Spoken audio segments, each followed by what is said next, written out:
اعوذ باللہ من الشیطان الرجیم بسم اللہ الرحمن الرحیم وبہ نستعین۔ قرآن اور راہ سعادت کے عنوان سے سلسلہ گفتگو جاری اور ساری ہے۔ ارشاد رب العزت ہے کہ تم میں سے کچھ ایسے افراد ہونے چاہیے جو لوگوں کو نیکی کی دعوت دیں اور برائی سے روکیں۔ وَأُولَئِكَ هُمُ الْمُفْلِحُونَ، جو یہ کام کرے گا کہ جو امر بالمعروف اور نہی عن المنکر کو انجام دے گا، در حقیقت یہی لوگ کامیاب و کامران ہیں۔ قرآن اور راہ سعادت کے عنوان سے دو چیزیں ہمارے سامنے اور آتی ہیں کہ انسان اگر ان دو چیزوں کو اپنا لے، ایک امر بالمعروف اور دوسرا نہی عن المنکر، تو یقیناً یہ دو چیزیں سبب بنیں گی کہ انسان سعادت کی طرف اور کامیابی کی طرف گامزن ہے۔ اس لیے مولا کائنات علی ابن ابی طالب علیہ السلام نے جو ارشاد فرمایا کہ جو شخص یہ چاہتا ہے کہ دنیا اور آخرت میں سالم رہے، وہ یہ تین کام انجام دے۔ نمبر ایک، کہ نیکی کا حکم دے اور خود بھی عمل کرے۔ دو، برائی سے روکے اور خود بھی اجتناب کرے۔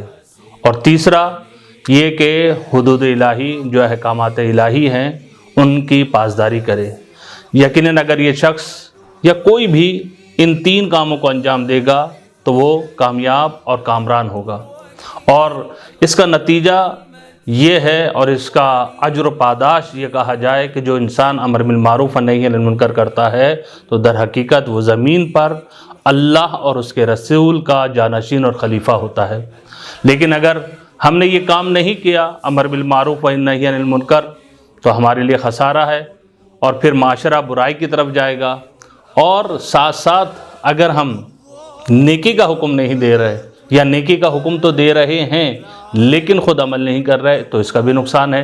جس طریقے سے روایت میں ملتا ہے کہ پیغمبر فرماتے ہیں کہ ایک شخص کو جو ہے جہنم میں ڈالا جائے گا، اور جہنمی اس کے ارد گرد اس طریقے سے گھوم رہے ہوں گے کہ جس طریقے سے چکی کے ارد گرد جو ہے گدھا جو ہے وہ گھوما کرتا ہے۔ اب جب انسان اس طریقے سے ہوگا تو پوچھا جائے گا کہ آخر یہ شخص ہے کون؟ تو اس شخص سے پوچھا جائے گا آخر تمہیں جہنم میں کیوں ڈالا، اور یہ جہنمی تمہارے ارد گرد کیوں گھوم رہے، اس کی وجہ کیا ہے؟ تو وہ شخص یہ کہے گا کہ میں نیکی کا حکم دیتا تھا لیکن خود عمل نہیں کرتا تھا، میں برائی سے روکتا تھا لیکن خود اجتناب نہیں کرتا تھا۔ تو یقیناً انسان کو یہ چاہیے کہ وہ عمل انجام دے جو خود کرتا ہو، اور اس چیزوں سے لوگوں کو بچائے اور منع کرے جس سے خود بچتا ہو۔ اور قرآن نے بھی کہا لما تقولوا ما لا تفعلون، کہ تم ایسی بات کیوں کرتے ہو جس پر خود تم عمل نہیں کرتے۔ خدا سے دعا ہے کہ ہمیں ان دو صفتوں کو اپنانے کی توفیق عطا فرمائے۔ والسلام علیکم ورحمۃ اللہ۔ وسلم عدد معلوماتك ومداد كلماتك كلما ذكرك ذاكرون وغفل عن ذكر